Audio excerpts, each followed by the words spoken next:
Matthew 26:36 to 46. Dumating si Jesus na kasama ang kanyang mga alagad sa isang lugar na tinatawag na Gethsemane.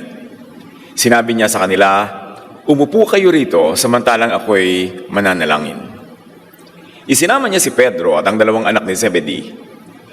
Siya'y nabalisa at nagdalamhati, kaya't sinabi niya sa kanila, "Ako'y tigib ng dalamhati, halos ikamatay ko na. Dito muna kayo at samahan ninyo akong magpuyat." Lumayo siya ng kaunti, nagpatira pa at nanalangin. "Ama ko, kung maaari po ay ilayo mo sa akin ang kopang ito ng paghihirap. Gayon may huwag ang kalooban ko ang masunod, kundi ang kalooban mo." Pagbalik niya sa kanyang mga alagad, naratnan niyang sila'y natutulog. Kaya't sinabi niya kay Pedro, "Hindi ba't kaya ninyong makipagpuyat sa akin kahit isang oras? Magpuyat kayo at manalangin upang hindi kayo madaig ng tukso. Ang espiritu ay laging handa, ngunit ang laman ay mahina." Muli siyang lumayo at nanalangin. "Ama ko, kung hindi ito maaring lumampas sa akin nang hindi ko nalalagok, masunod nawa ang iyong kalooban." Pagbalik niya, naratnan niyang uli silang natutulog. Dahil sa matinding antok, hindi sila makadilat. Ngunit iniwan niya silang muli at siya'y muling nanalangin sa ikatlong pagkakataon at sinabi din ang gayon ding mga pananalita. Ito ang malalim na kalungkutan nakita natin sa episode ng pananalangin ng Panginoon sa Gethsemane. Ang lungkot, hindi dahil walang tao, may mga tao, pero walang kaisang loob. Walang nakakaunawa, walang nakikibahagi sa bigat ng pasanin. Kayo, ikaw, Miss or Mr. Lonely ba? Nakakaranas din ba tayo ng ganitong mga malalalim na uri ng pagkaka-isolate, ng kalungkutan, kahit may mga tao sa paligid? Salamat Panginoon dahil maaari kaming matuto sa mga aralan nagmula sa buhay at mga gawa ng iyong anak na si Jesus. Sa sandaling ito, payapain niyo po kami, pagliwanagan ang isip at turuan.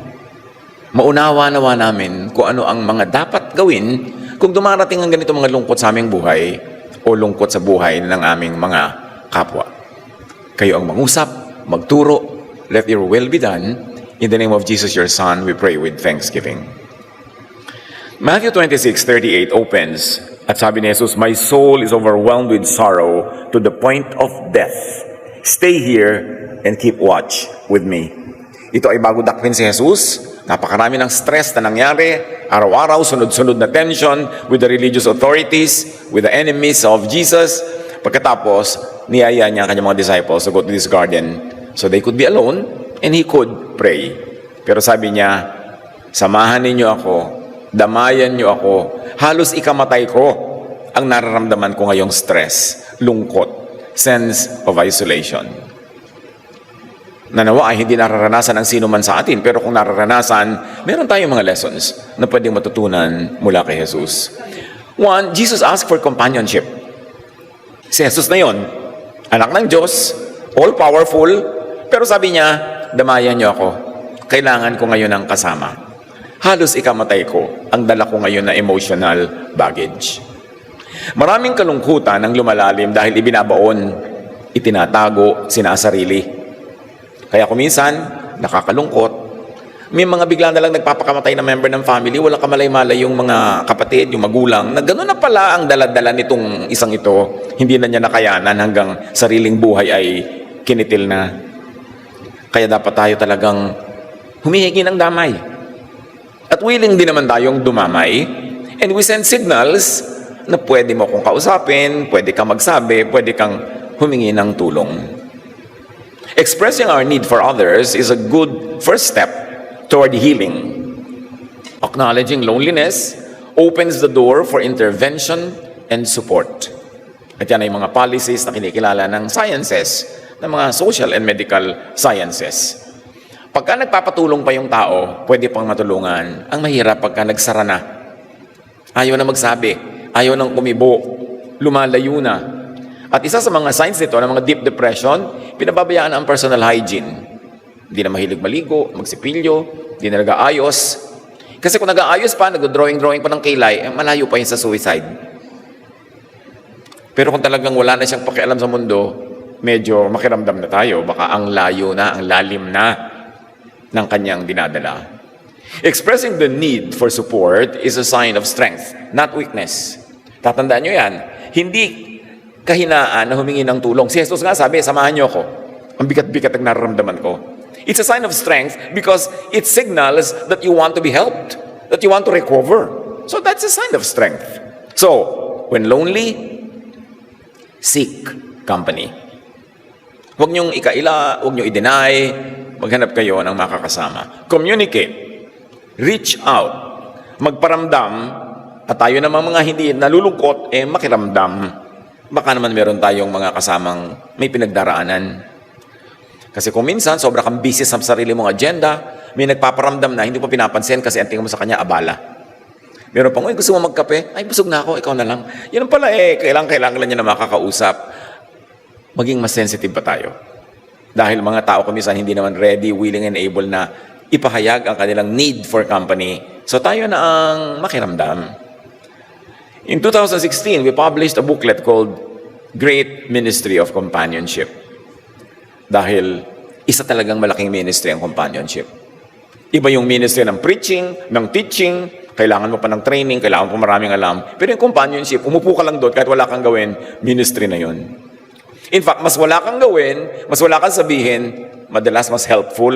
Kasi pag yung tao na mga problema, may mga mabibigyan na dalahin, pag bumuka ang bibig mo, baka judgmental pa ang masabi. Baka pag magaling pa, paninisi, sabi ko na sa'yo, lalo patuloy humirap ang dala ng kapwa. So there are times when by not speaking, you speak volumes.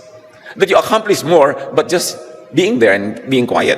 To absorb whatever energies have to be absorbed, para maging bukas lang na pahayagan, para kang blankong board na pwedeng sulatan ng tao kung anong gusto niya isulat.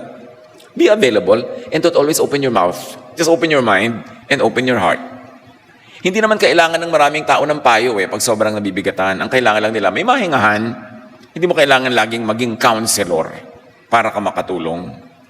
Today, help seeking can include counseling, therapy apps, marami na yan, and safe online communities that encourage people to voice their needs. Bagamat kailangan maging mapanuri tayo, lalo kung social media o kaya ay multimedia o kung ano pa man na hindi personal yung ating kausap, baka mamaya nalalagay lang tayo sa lalong gulo. Kaya maging mapanuri, pero merong mga ganyang available. In case kayo masyadong isolated, walang makausap personally, marami nang available. Ecclesiastes 4:9-12, 2 are better than 1 because they have a good return for their labor.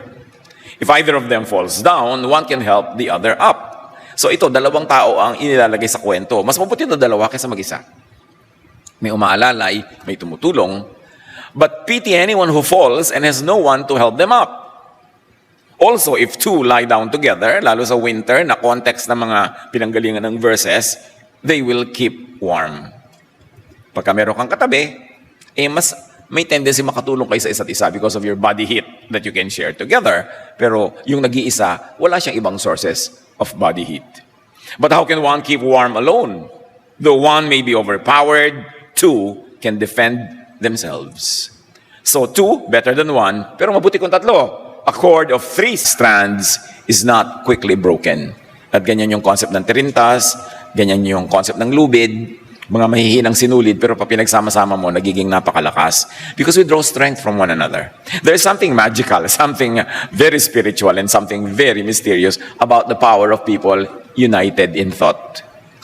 Nakakakuha tayo ng lakas sa isa't isa. Kaya naman, kung ganyan pala kahalaga, na mayroong pangalawa o pangatlo sa buhay mo, hindi lang ikaw nagsosolo, develop relationships even before you get lonely. Even you are not lonely. Isa sa mga pinakamagagandang pagtatanim sa buhay ay yung pagde-develop ng friendly relationships.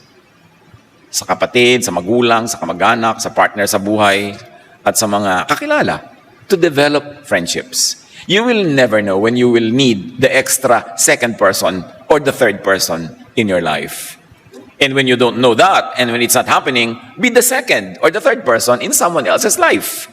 Para lagi tayong tumutulong. Kasi sa pagtulong natin, sa pagpapalakas ng iba, actually lumalakas din tayo kahit hindi natin napapansin. In other words, para mangyaring merong second o third person, pag tayo ay nag-iisa at nalulungkot at nalilito, be companionable. Kailangan, masarap kang kasama. Para kaisama, para kasamahan. Kailangan positive. Kailangan magaan. Yes, paminsan-minsan may mga dala tayong bigat at nakapagpabigat tayo sa kapwa. Pero dapat paminsan-minsan lang yun, hindi lagi. Kasi kung lagi, iiwasan na tayo. It's very basic human tendency. Anything pleasurable, you want to repeat. Anything unpleasant, you avoid repeating. So kung mayroong unpleasant companionship, you will avoid repeating that companionship. Kaya tiyakin din natin na maayos ang ating personality. Makakahalata naman tayo kung iniiwasan tayo. Kung yung mga dating malapit na sa atin, lumalayo pa, kaibigan na natin, nagiging kaaway pa, makahalata tayo, lalo kung marami. Kung mangisang-isa, baka sila yung mali. Pero pag ang dami, mag-isip-isip na tayo. We need one another. And acknowledging that and living by that truth will already prepare you for any oncoming issues. At kung hindi man sa iyo mangyari yung issue, handa ka to be helpful. Matthew 26:40, sa pagpapatuloy ng kwento sa Gethsemane. Then he returned to his disciples and found them sleeping. Couldn't you men keep watch with me for 1 hour? Kahit pa isang oras lang, hindi nyo kayang manatiling gising. Sinabi na nga sa inyo na halos ikamatay ko tong lungkot at tutulugan nyo pa ako. Kung meron sa atin dyan na nakakaramdam that you're getting abandoned, forgotten, left alone, well, you're not alone. Jesus knew that feeling. At lalo naman siyang equipped to help us because siya mismo naranasan niya yung ganong uri ng pag-iisa. When trusted systems collapse, yung mga support system natin, loneliness deepens. Kaya yung ang lungkot mo na, tapos biglang makikita mo pa na yung sarili mong pamilya, kaibigan, kabiyak, anak, ang hindi pumapansin sa'yo, hindi tumutulong, mas malaki, exponential ang paglala ng depression, ng lungkot, ng aloneness. Kaya yung pagiging magulang, anak, kapatid, asawa, kaibigan, may kaakibat yan, may kasama, may kakambal na responsibility. Dahil more is expected from us by those who are close to us. And we must be ready, willing and able to share our energies dun sa mga nanghihina. Panapanahon lang naman yan hindi naman sila lagi ang mahina. Minsan ikaw. Kaya we should be in a loving relationships where such exchange of energy can happen. Now, Jesus' male disciples left him unsupported. His female followers were more consistent. Pag inobserbahan natin yan. Luke 8:1-3, Jesus traveled about from one town and village to another, proclaiming the good news of the kingdom of God. These women were helping to support them out of their own means. Walang sininggle out na masyadong mga male disciples who were doing such a thing. Mark 15:40-41, doon sa crucifixion, iniwan ng lahat ng mga male disciples itong si Jesus, except John the Beloved, who was there at the foot of the cross. Ang natirang kasama niya hanggang doon sa gilid ng bundok ng si Jesus ay ipinako. Some women were watching from a distance. In Galilee, these women had followed him and cared for his needs. Many other women who had come up with him to Jerusalem were also there. So we should learn something from these women, to not abandon Jesus or whoever is the Jesus assignment of our life today, this week, next month. May kanya-kanya lang naman tayong assignment for a while. Hindi naman permanent yun Nagpapalit-palit din yan, nagkakaroon ng pagpapalit-palit ng role sa buhay. Patang mahalaga, be reliable. Especially be reliable to people who are in need. And people who are in need because they are very useful people. Titingnan din natin, ito, kailangan ko itong supportahan, kailangan ko itong tulungan, kailangan kong palakasin ng loob. Kasi actually, napaka-useful niya and helpful to many others. Now, Jesus promises supportive presence. At hindi naman nanggagaling sa vacuum yung kanyang mga pangako. Kasi naranasan niya mismo, in his human earthly life, yung ganitong uri ng mga abandonment. John 14:18, I will not leave you as orphans, I will come to you. Internalize what this means. I will never leave you as orphans. Hindi ko kayo iiwan na para kayong mga ulila. What does it mean to be orphaned? Walang magulang. What does it mean na walang magulang? Kasi magulang is always equated with love, with care, with unquestioning loyalty to you, with ever-presence. Kaya sabi ni Jesus, I will never leave you as orphans. Never ever be tempted to think that you are alone because I will never leave you. Interestingly, even if you try to understand this idea in quantum mechanics, may tinatawag na quantum entanglement, which means no distance can really separate two related people or two related persons or two related energies. Kahit malayo ang distance, malayo man, malapit din, pag meron kayong bond. And we have a bond with Jesus. And we have a bond with one another. Kaya dapat yung energy natin na ibibigay, na itutulong, maski physically malayo. Kasi hindi tayo pwedeng i-limit ng physical distance. Hindi lang tayo physical beings, we're also spiritual beings. May spirito tayo that transcends natural limitations, that transcends geographical distances. At dapat nating ma-develop yung ganong spirituality na pwede tayong magpalakasan sa isa't isa, maski pa nga magkalayo physically. And it's a reality in most Filipino families' lives. Sa dami ng ating mga OFW, sa dami ng mga namamasukan, kahit hindi sa ibang bansa, sa ibang lugar lang, ibang probinsya, that we draw strength from one another. At nangyayari yan kahit paggamit natin ng social media, paggamit natin ng mga kung ano-anong platforms, mga telepono, mga equipment. Pero gamitin natin yun to give energy, not to drain energy from others. Kasi kung minsan naman, cellphone lang, nakita mo yung pangalan na nagte-text, nervyos ka na, talaga kulang na lang, malagutan ka ng hininga. Dahil pag nakikita mo itong pangalan na to, ibig sabihin ito, problem. Abala. May ibibigay sa aking bigat ang taong ito. So tiyakin naman natin, and mostly, kahit pa minsan-minsan ay abala rin tayo, pero hindi lagi. Mas madalas na blessing tayo sa ating kapwa. Sa mga pag-aaral, loneliness is now classified as a serious health risk. Isa na siyang almost pandemic. Silent pandemic. It is strongly linked to depression, dementia, and even cardiovascular disease. Marami pala nagkakaroon ng ganito mga uri ng ailments dahil malungkot lang. Medicine shows how emotional anguish translates into physical suffering. Masyadong related yan. Kaya maganda, yung pasyente mo rin, masaya. May pinapagaling ka, cheerful man lang yung makita niya sa dingding, yung mga works of art, o kaya hindi yung mga lalong nakakanerbiyos. Surround people with cheer, with happiness, kasi nakakatulong yung emotion na yan sa pagpapagaling. Hindi yung dadalaw ka sa pasyente, tatakutin mo pa. Naku, alam mo yung kapitbahay namin, yung ganyan, 3 araw lang. Yung may mga magsasabi pa na, ayan, kasi ikaw, maninisi ka pa, imbes maging positive yung feeling. Dadalaw na rin lang tayo, maging blessing tayo. Bantayan ang bibig, huwag yung may masabi lang. Huwag mag-usap ng mga nakakanervyos, nakakatakot na nadidinig ng pasyente. Kahit comatose siya, nakakarinig daw. Hindi yung natutulog yung pasyente, mag-uusap na kayo tungkol sa mga namatay, tungkol sa mga nahirapan, pag-uusapan niyo yung mga bayarin sa ospital habang nakahiga yung tao. Bumibigat ang nararamdaman. Napakarami nating pananagutan with careless speech. Kailangan maging healing.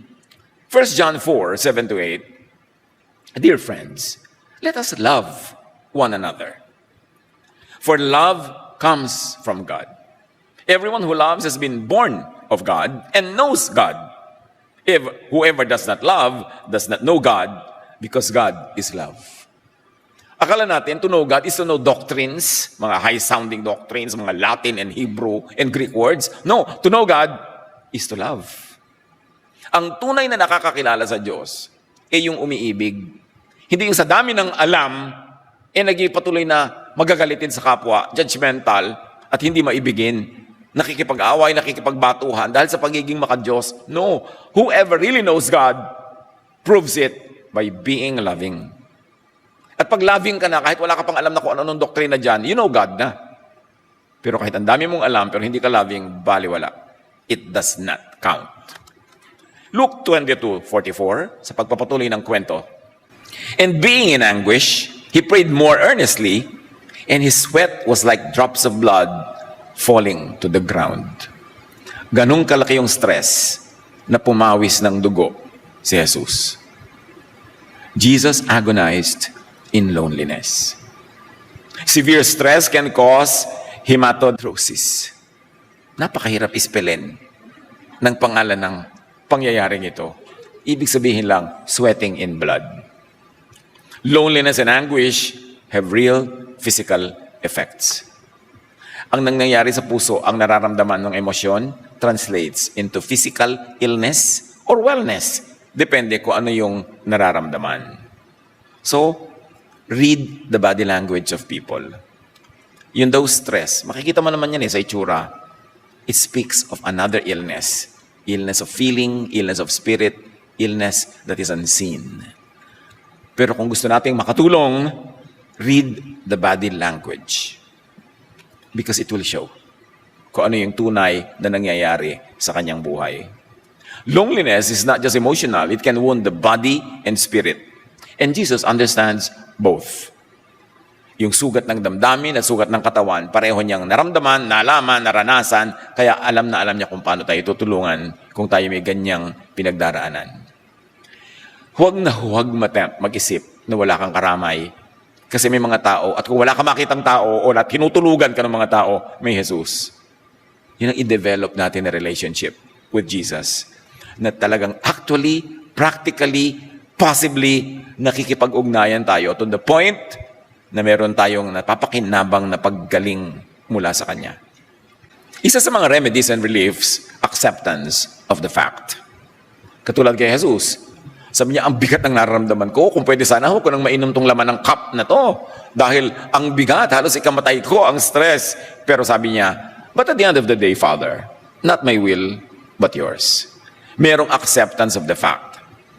Therapies like acceptance and commitment therapy and mindfulness-based approaches teach the value of acceptance of the fact rather than resistance. Pagka merong dapat nang tanggapin, tanggapin. Isa sa mga ibinubulong ko sa mga namamatayan, release. Release your mother or your father or your loved one. Kasi kinuha na ng Panginoon. Para ka magsimula mag-heal, accept the fact. Don't be in denial. Kasi ang in denial, nagdadalawang loob. Pag nagdadalawang loob, hati. Pag hati, paano ka gagaling? May mga mahirap tanggapin, pero kung talagang dapat nang tanggapin, tanggapin. Kasi yun ang simula ng paggaling. Hindi mo na pwedeng palitan. Change what you can change, yes. But accept what you cannot change. Para dumali ang ating recovery. Kaya sabi ni Jesus, sana hindi na lang ako dumanas ng ganito. Pero sana lang naman. Yan lang naman ang gusto ko. But at the end of the day, Father, let your will be done. Yung ganong surrender, pag may sinurrender ka, hindi ka na nakikipagtunggali, hindi ka na nakikipag-agawan, hindi ka na nagpapagod, hindi mo inuubos ang energy mo sa isang bagay na hindi na dapat pag-ubusan kasi fact na yun. Yun na. Ang energy mo, ubusin mo ngayon sa pag-recover, sa pagsisimula ng paggaling. So Jesus' prayer reflects this posture, moving from struggle to surrender. Sabi niya, may I not drink this cup, but let your will be done. In one sentence, kumambyo, and therefore nagawa ang pinakatama na dapat gawin. What is amazing is, nakita din dito natin yung human side of the human Jesus here. Sabi niya, kung sana lang, huwag na. Pero, after all, this is why I'm here. Let me do what I have to do. I will accept what I have to accept. Learning to let go, to trust, and to align ourselves with something greater is a modern therapeutic as well as a spiritual path. Tulad ni Jesus, meron siyang will na ayaw ko sana itong inumin, yung laman ng cup na to. Of course, it's a metaphor. Ayaw niya sanang mangyari, yung mga dapat mangyari. Pero sabi niya, but let your will be done. In other words, yung gusto ko at yung will nyo, obvious naman na yung will mo ang greater. So I submit to the greater cause. I submit to the greater will. And when we identify and submit to the greater cause, mas madaling tanggapin ang lahat ng nangyayari at mas madaling kumuha ng energy from the Lord. Accept the pain, the loneliness. Don't deny it. What pain do you carry now? Accept the pain. Nandyan eh. May nandaya sa atin, may nagtaksil, merong bumigo sa atin, tinulugan tayo, merong mga hindi tumupad ng usapan, maraming pain sa buhay. Pero kung lagi mong uubusin ang energy mo sa paninisi, hindi ka gagaling. Accept it. Okay, hindi ako binayaran. Ano magagawa ko? Tatatanin ko siyang pinong-pino? Luluto ko siya? Hindi ko naman siya kakainin. What's the point? Nandun na yun. O nagkamali ako, nagtiwala ako. Pagkakamali ko rin yun. Hindi lang yun solong pagkakamali nung nagkulang sa akin. Pagkakamali ko rin na nagtiwala ako. Pananagutan ko rin yan. Of course, it doesn't absolve the wrongdoer, but at least it gets you to the point where you are ready to begin to recover. Never be in denial. Accept the fact on the ground. O kung hindi lang sana ako sumama doon sa picnic na yun, hindi ako na-aksidente. Sumama ka eh. Nangyari na. What's the point? So recover. Ang itatanong mo, okay, nandito ako ngayon, ano mapapala ko na hukayin pa ng hukayin yung mga negative things, mga pagsisisi, paninisi. Ano nang inang pwede kong gawin para magsimula ako makarecover? Okay, nagtiwala ako, nagpautang, hindi ako binayaran. At talagang eto, hindi ako mabayad-bayaran hanggang ngayon. Anong gagawin ko? Aawayin ko siya forever? O anong gagawin ko talaga? O magnenegosyo na lang uli ako, maghahanap buhay ako para magkaroon uli ako ng bagong pera. Baka umutang siya uli bukas, buti nang ready. So, ano talaga ang attitude natin sa mga nagpapalungkot? Always think of getting up above your situation. Don't dig a hole in the ground para lalo kang lumalim at mahulog. Accept the pain and the loneliness. Seek and give support. Kung ikaw nangangailangan ng support, seek it. You are strong, give it to those who are weak. It is in giving, it is in receiving that we enter the cycle of love. And it is in the cycle of love where we recover. Matthew 26:39, My Father, if it is possible, may this cup be taken from me. Yan ang sabi ni Jesus. Yet, not as I will, but as you will. Hindi ang kalooban ko, kundi ang kalooban nyo. Ina-express ko lang naman yung kalooban ko. Kahit sa mga anak, mga magulang, meron kayong gustong i-express, hindi kayo agree, pero yun ang magulang at yun ang kailangang masunod because of the given situation, you may express your disagreement. But at the end of the sentence, sabihin mo, not my will, but yours. Jesus prayed in surrender. And it is in surrender where mostly victory becomes available. Pag may gera, paano nawawakasan ang isang gera? Lalo kung napakalakas ang iyong kalaban, only in surrender. Kaya yung mga matitino, matatalino ng mga general, matatalino ng mga heads of state, they know when to surrender, even at war. Para wag nang lumala ang damage. And then, mag-ipot ka na lang uli ng lakas, recover, and then chart your victory another day. But there is a day when you simply have to surrender because that is the safest and that is the least destructive course to take. Kailangan pinag-iisipan natin yan. Hindi tayo laging emosyonal, kundi marami tayong katalinuhan na ina-apply sa paggawa ng decision. Surrender and acceptance reduce inner conflict and lower stress. Kahit sa argumento, nakikipag-away ka sa asawa mo, nag-away-away kayo magkakapatid, madalas yung kapayapaan, katahimikan happens only when one surrenders. But a surrendering today doesn't mean a surrendering of forever. Sabi nga ni Mao Zedong, 1 step backward, 2 steps forward. There are times when you simply have to step backward to gather your energy so that tomorrow you can step 2. You can take 2 steps. Pero be wise to know when to surrender, when to step back, para ka makarecover. In Jesus' surrender, loneliness becomes communion, aligning with the Father's will. Imagine ang lungkot-lungkot ni Jesus, pero yung lungkot niya, isinurrender niya sa Father, therefore naging one siya with the Father imbes of against the Father. Pag kayo malungkot, pag tayo may mga stress, may mga depression, what do we do with it? Do we surrender it to the higher will, like to the will of God? Do we surrender it to the higher power, like, for instance, corporate power, or civic power, or family structures? Marunong tayo dapat mag-surrender para magkaroon ng peace. Hindi pwedeng laging gera. Minsan, ang kalungkutan ay nagiging daan tungo sa mas malalim na panalangin at ugnayan sa Ama na kung hindi ka nalungkot, hindi ka sana nakarating sa ganung level of prayer. Mula sa pag-resist, patungo sa trust and surrender. Remember, you don't just trust and surrender to just anybody. Yung may mga proven track record. Katulad ng Diyos. And katulad ng mga magulang natin, ng mga elders natin sa family, they are not perfect. Lagi silang kumisan may mistake. Pero yung track record nila, siguro above 95% naman na talagang na-proven na para sa kabutihan mo, tama ang mga desisyon. That's when you surrender. Kasi kung hindi ka magsusurrender, what will happen? You will go to war? Will you achieve peace? Will you achieve wellness in that kind of climate? After surrender, Luke 22:43 is very interesting. An angel from heaven appeared to him and strengthened him.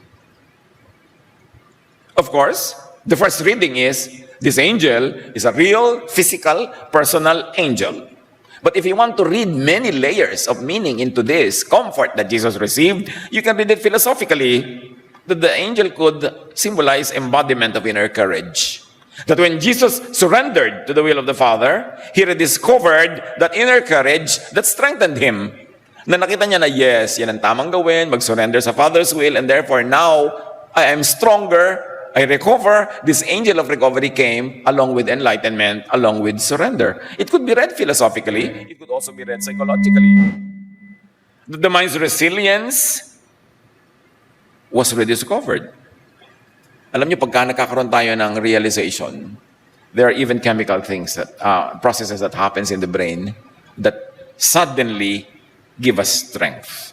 Endorphins, adrenaline, these are released into our blood system, giving us fresh energy. So if you like to read from a psychological and a clinical point of view, such a surrender, such a metamorphosis, such a change of mind could alter us chemically to the point that it seems like an angel came to strengthen us. And yet it could also be read in a quantum way, that a wave of unseen energy collapsed into a form that was useful to the person.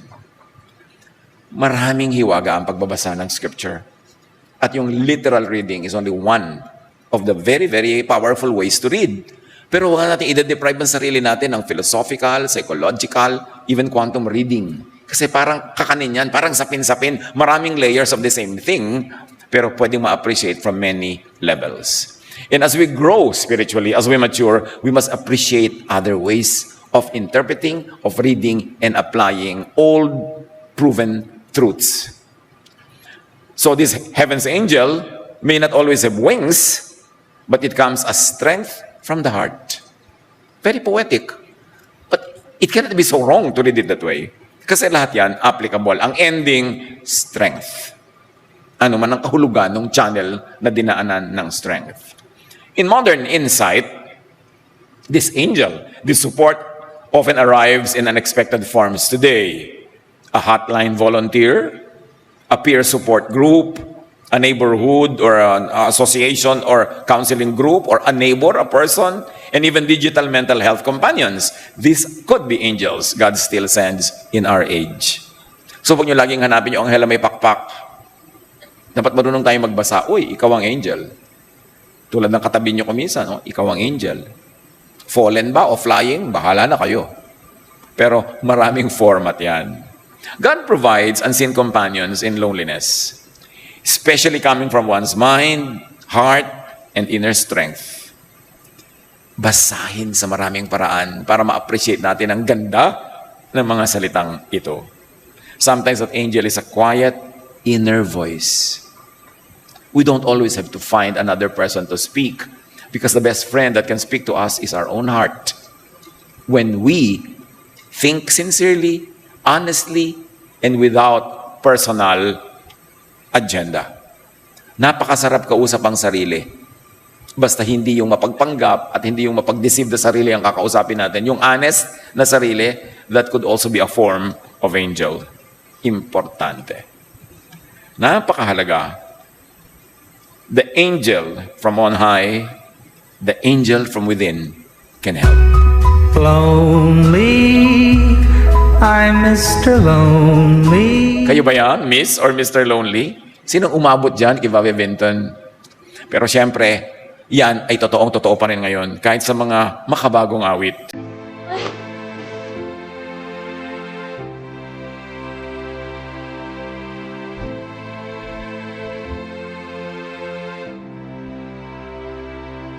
I'm so sick of being so lonely. Nawa, wala sa atin na ganyan ngayon. Pero kung meron, nandiyan si Jesus, nauna na. At itinuturo sa atin ngayon kung paano to i-handle. Admit it, accept it, don't deny it, but surrender it to God. Surrender to God's will, to God's wisdom, and do the right thing. Accept what must be accepted, change what can be changed, and then move on. Psalm 25:16, turn to me and be gracious to me, for I am lonely and afflicted. If this is your prayer, you know what to do. Seek help. Seek companionship. Surrender to God's will. Open yourself up. Huwag sarilinin. Huwag magkulong. Huwag solohin. When lonely, turn to Jesus. At kayo ang kailangan humanap ng paraan how to do that. How to methodize this sentence, turn to Jesus. Kayo lang ang makaka-interpret niyan sa buhay niyo kung paano niyo to gagawin. But more easily, meron namang turn to family and friends. Kaya ang mahalaga, To the lonely, be family and be a friend. Panapanahon lang tayo. Pag kayo ang strong ngayon, magpalakas ng kapwa. Draw comfort from your angel from heaven and from the angel in your family, from the angel right in your own heart. Salamat, Panginoon, dahil kayo karamay namin. Katulong, kasama. Kasama niyo kami at kasama namin kayo sa lahat ng pinagdaraanan namin. Ipaunawa niyo sa amin ito ng malalim, mataas, malawak, para hindi kami madaya na mag-isip kahit kailan na nag-iisa kami. Kayo ang lagi namin kasama. At sa mga panahon na kami ay malakas, kami naman ang maging lakas ng kapwa. Kami naman ang maging mapagbigay, matulungin. At nang sa ganon, kami will draw strength from one another, especially from you. Magbulay-bulay tayo ngayon sa mandali. Sa may mga struggle, mga in denial, mga ayaw tanggapin sa buhay ng mga stress, hirap, lungkot. In silence, surrender them all to God now.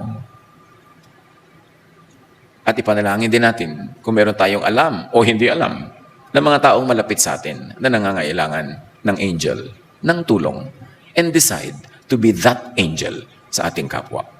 Be with the Lord in silent reflection.